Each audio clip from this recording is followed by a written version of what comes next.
murders were up nearly 50%. Quantifiably, you can pull the statistics yourself. More than 90% of the victims are going to be from black and brown communities, from underserved communities. Not that all black and brown people are from underserved communities. I get that, right? Who's going to pay the worst price for those communities when people are getting released that shouldn't be released?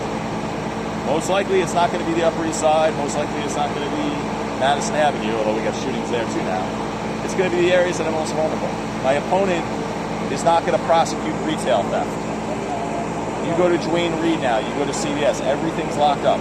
Right. I was just going to say How are you going to attract anchor retail to Harlem to keep the Whole Foods? I was on the Whole Foods on 125th and Malcolm X. How are you going to get those businesses to keep coming there? Hell, how are you going to get them to come here if you're not going to deal? If people are going to be able to just fill up their bags and walk out? You know, the bottom's going to fall out of it. So are you one to go into the community, talk to the people? And also, I would like to ask you. I spend more time in Harlem so far than I spend on the Upper East Side. Okay. One more question. I will. One more question I would like to ask you, sir, is for the narcissists, right? Because they're killing all of these women. Like, you know, they're killing so much women right now. What are you going to do? You know, what are you going to do? Force the law. So we see these videos of women getting punched in the face. Yes. Okay. That's a non-bail eligible offense under the bail law. The judge has to put that person back on the street. If they don't use a weapon, and your fist isn't a weapon in New York, that person gets put back on the street in arraignment. So you can't say I want to protect women or anyone, but particularly women, and say I'm going to support a bail law that means that people who cold cock women on the street, whether they're Asian, Jewish, black, elderly, go to court and get put back out on the street. There's no. I'm all for compromise. There's no compromise. So. And the problem is, once you guys are in office, I'm just really talking, you know, once you guys are in office, I just feel like you don't care no more because you got up there. Yeah, you know what I mean? Listen, I'm not up. I'm campaigning for a pay cut. All right. If I wanted to be up there, I keep doing. What about this case yesterday where our friend was involved in a crash where their car is totaled? There was this fellow was after holding up a bank or something, he had a gun in the car, he sideswiped our friends, the friend's car is totaled, both of them injured, and he was out That's the on the street, that's all. Yeah. Can't listen. I'm not, and by the way, I'm not for locking everybody up, okay? No, me neither. You got to look at the person and the offense. But the whole notion that there was ever a time that Rikers Island was full of just people who shoplifted or personal marijuana possession who couldn't pay a $200 bail is a soup to nuts myth. No one's going to tell me otherwise because I've lived it. Everything I'm talking about, it's not. I haven't heard it in the classroom, but I've been on the front lines of it. Your point is, he's going to.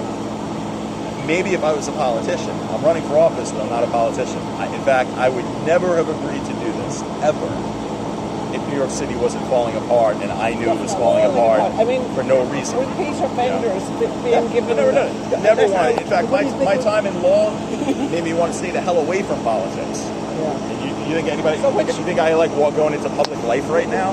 Look what happened in the restaurant a few days ago. Oh, yeah. You understand what I mean? So, what are we going to do to change the attitude of New York?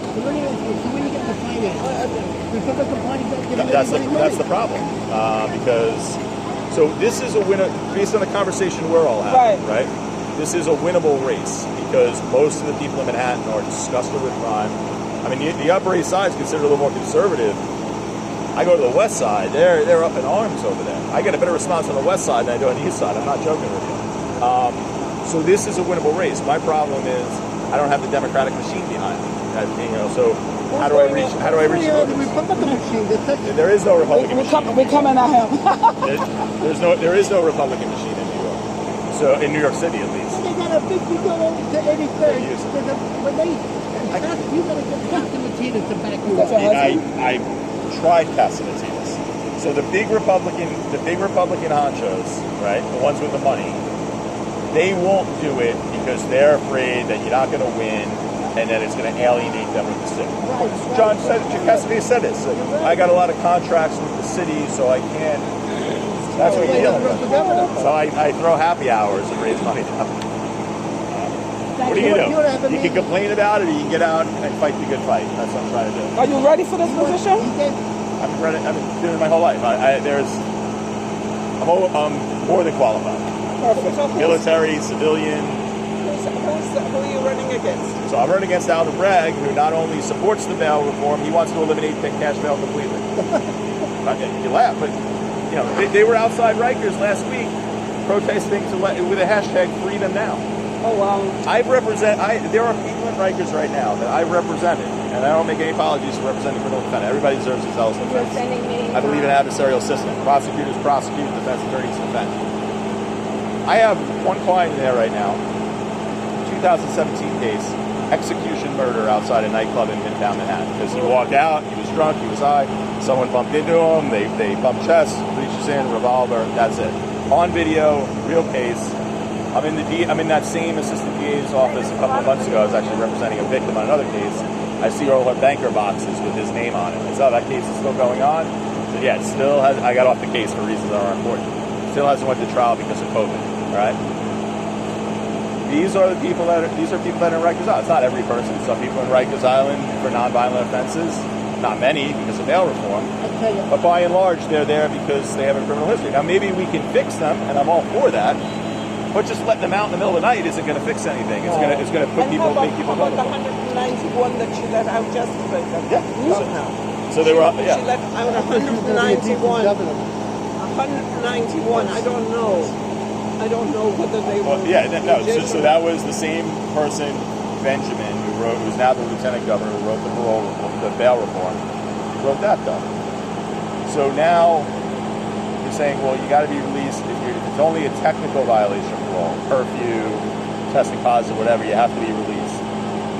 Here's the problem: someone who's done a lot of parole cases.